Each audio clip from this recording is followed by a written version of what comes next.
gunggong! Isa lang naman ang tanong, dapat mo bang bilhin ang CF Moto 450 SR or hindi? Halika, saliksikin natin kung ano nilalaman nito. Malay mo, ito na pala ang first Chinese bike mo and big upgrade.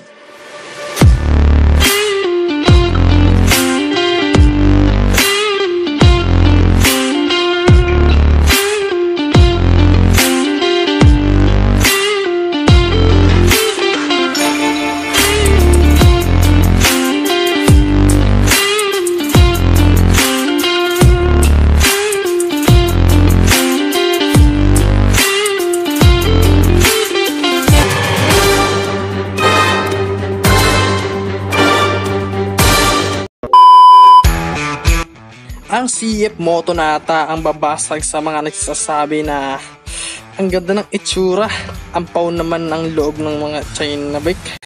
Okay. Dahil sa lakas ng engine nito at magandang looks, mapapawaw ka na lang talaga ang forma. At dahil sa lakas ng engine nito na mayroong 50 horsepower at 39 Nm of torque, ay magbibigay sa atin ng saya. Dahil kaya nitong subay sa Ninja 400, Honda CBR 500R.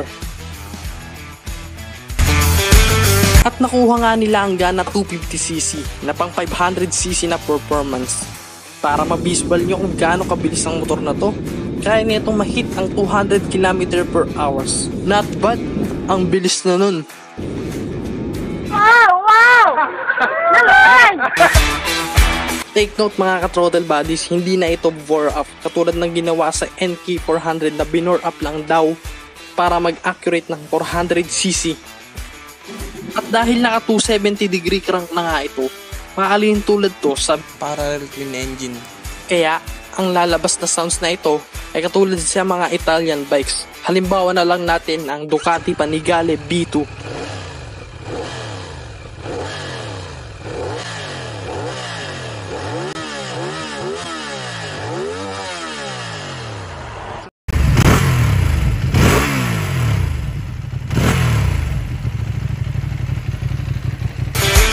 Dumako naman tayo sa looks mga ka-throttle bodies, no? Dahil pinakita na nga ng CF Moto ang SRC21, marami ang nagulat, marami ang namangha, marami ang nabigla dahil sa ganda ng looks na ito.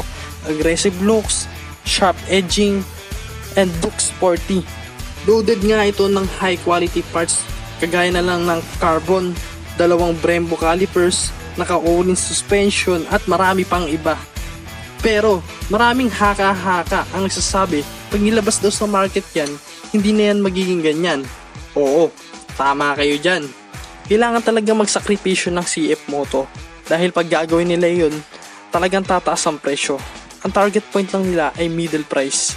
Kaya pag sumakay ka pa rin dito, mararamdaman mo pa rin ang premium feels. Kahit nag-downgrade sila ng ilang parts katulad na ng single-sided swing arm, carbon, at all-in suspension, panalong-panalo pa rin nito dahil naka Brembo brakes, napakalapad ng dashboard. Kahit wala ng carbon pero yung lining ng red nandun pa rin, gray, black, talagang solid ang color combination. Wala akong masabi. Italian designer nga pala ang nag-design nito, ang Modena 40. Kaya yung ibang function ng motor ay hawig talaga sa Italian bike. Pero hindi ko sinasabing nakamuka dahil may original design nga sila. Kaya mabilis to makakuha ng maximum power dahil sa winglet ito. Tinest nga nila ito sa tunnel testing at nakakuha sila ng 2 kg downforce pag pumalo ng 120 km/h.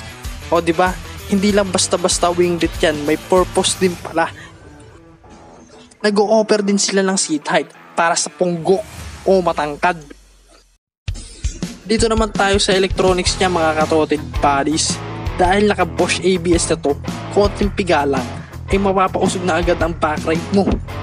Tunggol, joke lang. Ang sarap mo, Pia. Sa dashboard niya, talagang mapapansin mo na malaki. Hindi tinipid, parang tablet. Kitang-kita mo yung indicator. Meron naman tong smart connectivity na kayang communicate sa smartphone mo. Dumako naman tayo sa price niya mga throttle bodies. Gagamit tayo ng dalawang motor, ang NK400 at NK650. Ang NK400 meron 210,000 cash At ang 650 naman, 295,000 cash. Gigitna lang tayo. 270,000 cash ang estimated price. Paano ko nasabi? Dahil ang NK650 meron 60 horsepower. Ang 450 SR naman ay meron 50 horsepower. Siyempre, hindi sila magtataas, kundi gigitna lang sila. Ayan ang magandang estimated price. Ang tanong, dapat mo bang bilhin? Sa palagay ko, oo. Dahil sa electronics, aggressive looks, at sa presyo, ay talaga namang makatarungan. Ang engine nito ay magbibigay sa iyo ng saya. At ang looks nito ay magbibigay ng unique design sa makakakita at mapapasabi na, wow, ang ganda niyang pare, pa-picture. Ito ay may re-recommend ako sa mga first time mag big bike tapos gusto ng low cost maintenance. Tara, dito na, CF Moto. Nalaman nyo na ang dapat nyong malaman. Marapat lang na i-like and subscribe on the notification bell. At kung marami pa kayong tanong, ito ang magsasabi sa inyo. Sa ating mga katanungan nyo, no comment na po ako dyan. Hindi pa ba sapat yung narinig nyo? Ulit-ulitin ko pa ba?